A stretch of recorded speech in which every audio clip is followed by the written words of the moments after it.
नमस्कार सम्पूर्ण हाम्रा श्रोता दर्शकहरूलाई म हरि शिवगढीको तर्फबाट भर्खरै आएको हिजो परिवर्तन मिडियामा एकजना शेरबहादुर डाङ्गी भन्ने भाइले जुन अन्तर्वार्ता दिनुभयो र परिवर्तन मिडियाले इन्टरभ्यू लिनुभयो त्यसको विषयमा म छोटो जानकारी दिन चाहन्छु र क्लियर हुन चाहन्छु।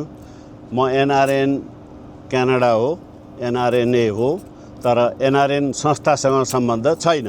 क्लियर। अर्को कुरा जहाँसम्म पैसा उठाएर घर बनाउने भन्ने कुरो छ त्यो कहीँ कतै केही छेउ पत्तै कहीँ पनि छैन। त्यो बिल्कुलै गलत कुरा हो।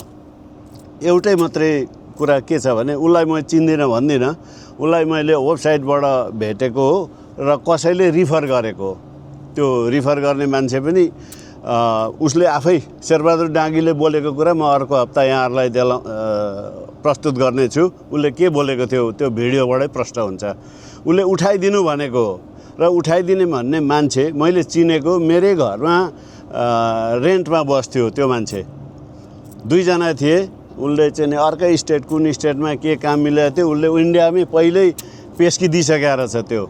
अनि त्यो मान्छे म चिन्छु भनेको मात्रै हो र मेरै घरमा बस्या हुनाले सरोकार हुन्छ नि।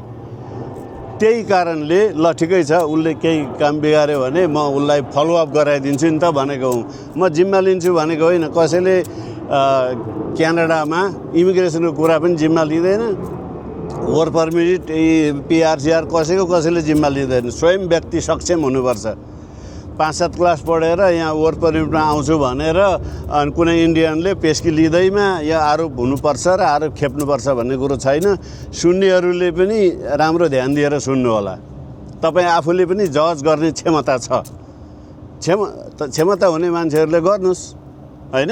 जजमेन्ट गर्नुहोस् न। उसको भिडियो त्यो क्वेसन गर्नेले पनि ट्राई त गरेको छ निकाल्न, तर उसले एकैचोटि त्यही दुखाइमा त्यही पोखाएको छ। कहिले 5 लाख भनेको छ, कहिले 20 लाख भनेको छ।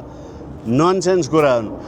एउटै कुरो बुझिसकेँ, लामो बोलेर काम छैन। त्यो व्यक्ति जुन हो, 2 जनामध्ये 1 जना मरिसक्यो भर्खरै र अर्को कोर्टमा छ, ऊ अदालतमै छ, उसको चलिरहेछ। त्यो व्यक्तिगत कुरा हो। व्यक्तिगत कुरा यहाँ उठाएर फाइदा छैन। सबैलाई साइबर लाग्छ, यो चाहे कुनै पनि देशमा होस्, एउटै हो साइबर कानुन भनेको।